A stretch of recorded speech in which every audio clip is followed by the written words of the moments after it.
It all stopped abruptly for Kohei, the sounds of the universe. They started to fade one morning and never came back the way they were. Remembering the moment, nothing but a sense of loneliness comes over the young man. It is a feeling that comes after a sorrowful realization that one aspect of the world will never be accessible to you anymore. Koichi is now alone, drawn into himself, and the only thing resembling sound are memories he had before ninth grade. Still, however, there will be a moment when he hears a warm voice, and it will feel like discovering a new sun. The loud atmosphere of his city comes in contrast with the silence within Kohei, but the noise and commotion of the enormous city are nothing compared to the shouting of Taichi, another main character of our story. Taichi is a young student, just like Kohei. It is true that he doesn't have any hearing disabilities, but despite that, he still shouts like an old man, failing to hear his own voice. The young man is desperate to find a job and accumulate some money. You can't say that he's poor. It would be an overestimation of his financial situation. The young man has nothing.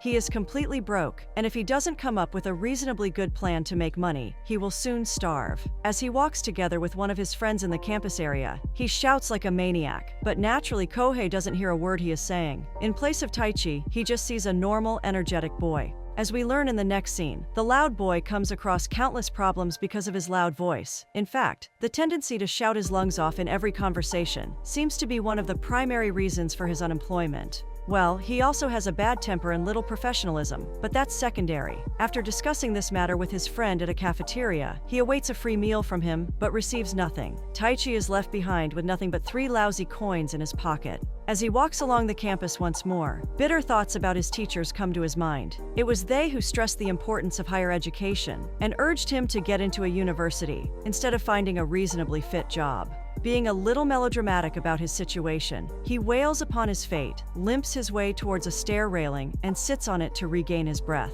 This is when his body reminds him of its weakness. Leaning back, he fails to maintain balance and finds himself lying on the ground, gazing at a boy sitting in a meadow nearby. The boy is Kohei, and he is watching Taichi attentively. Their first meeting is quite comical. The starving young man is so drawn and mind-fogged by his own stomach that he fails to realize that Kohei cannot hear him. Initially, he notices a container full of delicious food in his hands and runs straight towards him, screaming and shouting words of pleading. Kohei doesn't understand any of it, of course, but thanks to Taichi's expressionist movements, he manages to grasp the heads and tails of the situation. Looking down towards his feet, he raises the container and offers it to the young man without saying anything.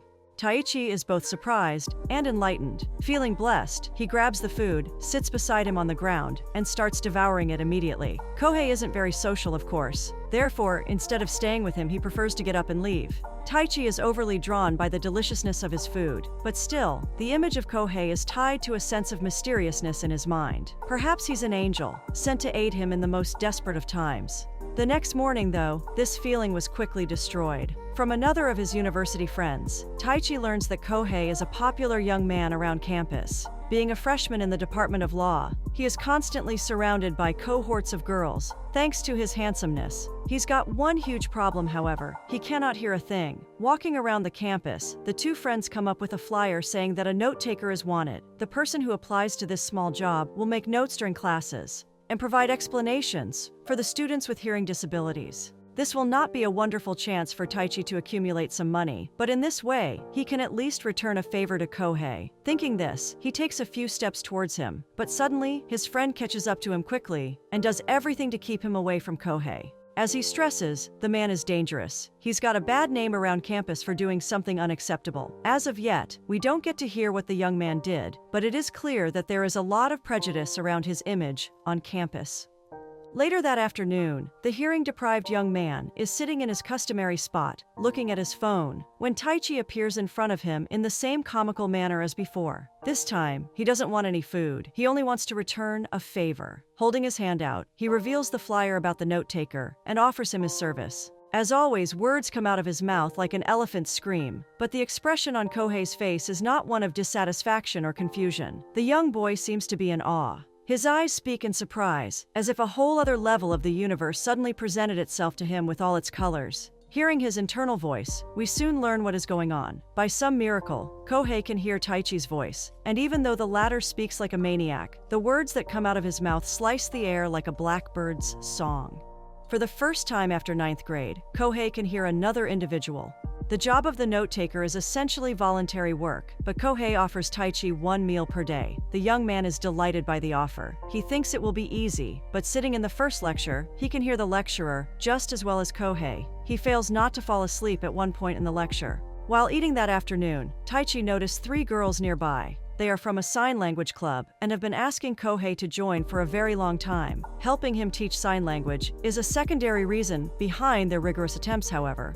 As we already pointed out, Kohei is constantly surrounded by girls around campus. Despite his hearing disability, the young man doesn't speak sign language. He prefers to just read lips. Gradually, throughout that day, Kohei and Taichi became good friends. The latter will never be affected by the prejudice that goes around the campus. The next day after the class, Taichi realizes that he fell asleep once more, and Kohei realizes that he left his meal at home by chance. There is no need to speak much about this funny coincidence, however. Taichi can think of a solution quite quickly when the business involves food, so he offers to go down to the cafeteria and buy some food there. Kohei clearly doesn't like that idea. For some reason, he is reluctant to go. But the urging of the starving boy is too extensive to resist. Very soon, the elephant in the room realizes the reason behind his friend's reluctance. Immediately after entering the cafeteria, he is surrounded by 5 people, 3 girls and 2 guys. As always, they are asking him to join the Silent Language Club and offering him their friendship, but the young man just stands in front of them. The girls act as if Taichi never even existed. All they can see is Kohei and his dazzling eyes. Being involved in this kind of communication is just too much for him. So as a result, the young man decides to just leave. He just cannot take the degree to which the girls don't appreciate his personal space. Taichi feels a glimpse of guilt once he walks away. He feels a lot of anger towards Kohei's fans as well. This is why when one of them decides to demean him, Taichi punches him in the face. Not only are these guys upsetting his new best friend, but they are ruining his lunch as well. Rain comes then, and Taichi catches up to Kohei on the campus. Under a tree, we see a glimpse of a smile on Kohei's face for the first time. Taichi is over the moon to see his smile, but at this moment, conflicting emotions start arising within himself. Remembering the incident that took place in the cafeteria, he realizes that Kohei never spoke up, even though he could. The young man is clearly restricting himself because of his disability, and this is totally unacceptable for Taichi. Using his hoarse voice, he shouts at Kohei, demanding that he speak his mind when he needs to protect himself. It is not his fault that he cannot hear. At this moment, Taichi is just giving his friend a tough time. He has done it perhaps a million times, but till now, he has never seen a glimpse of a tear on the face of anybody in these kinds of moments. This is why he is petrified when he sees a single tear building up in Kohei's eye. In this moment, the latter remembers something important from his past. After getting diagnosed, he seems to have gotten a hearing aid, but thanks to the amplified listening, he overheard too much conversation in his class. Everybody pitied him. All felt sorry, and it was unbearable and, in a way, well. Additionally, nobody got out of their way to repeat themselves when communicating with Kohei. Seeing the past, we see him trying to bond with his classmates, but using the hearing aid is new for him. He needs other people to say something weird sometimes, but they prefer to just wave him away. And so, avoiding communicating with everyone within the course of the next few days, Kohei receives the name of a boring person. Drawing further and further away from the people who can normally hear, he soon finds himself isolated.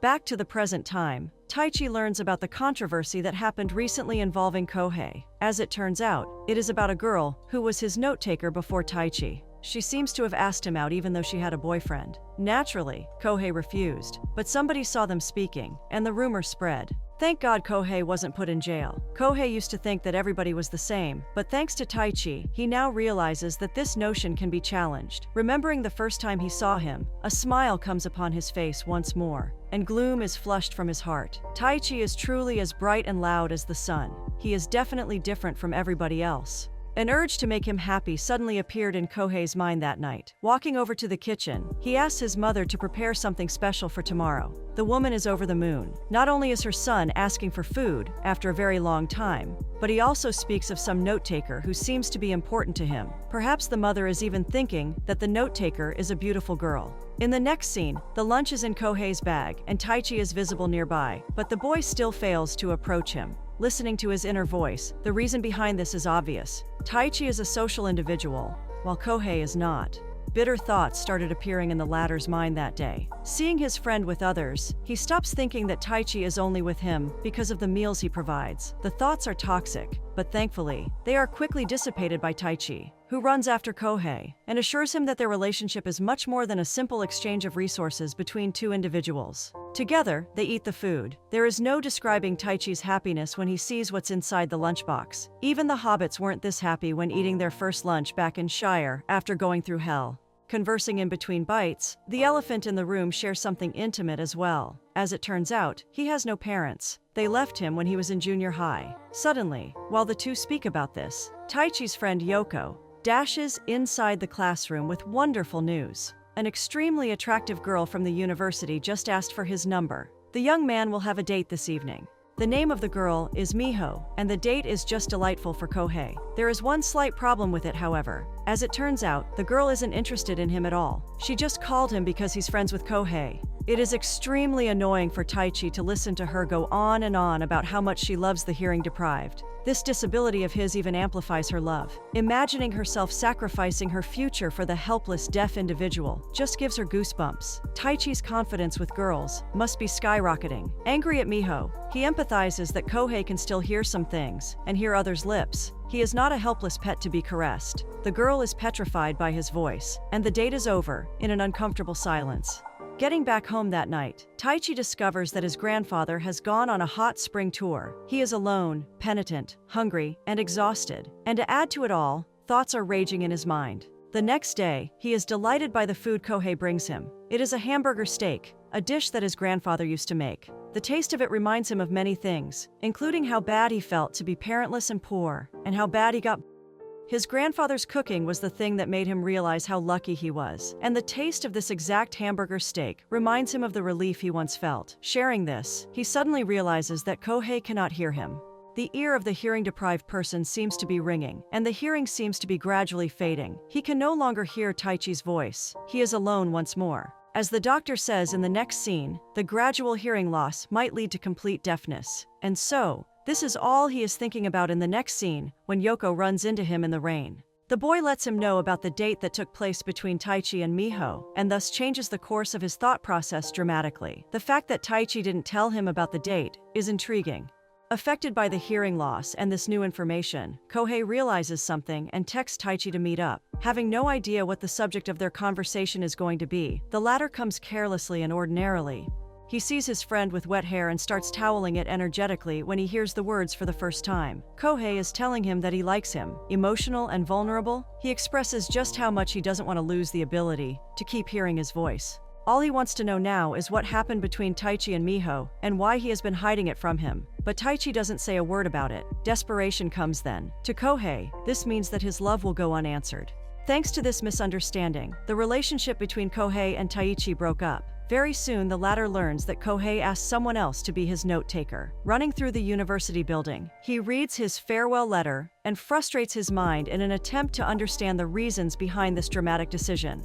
A week passes, and the insight is brought to his attention on a silver platter. From Yoko, he learns about the conversation that took place between them and realizes that Kohei's sudden disappearance is connected with that date.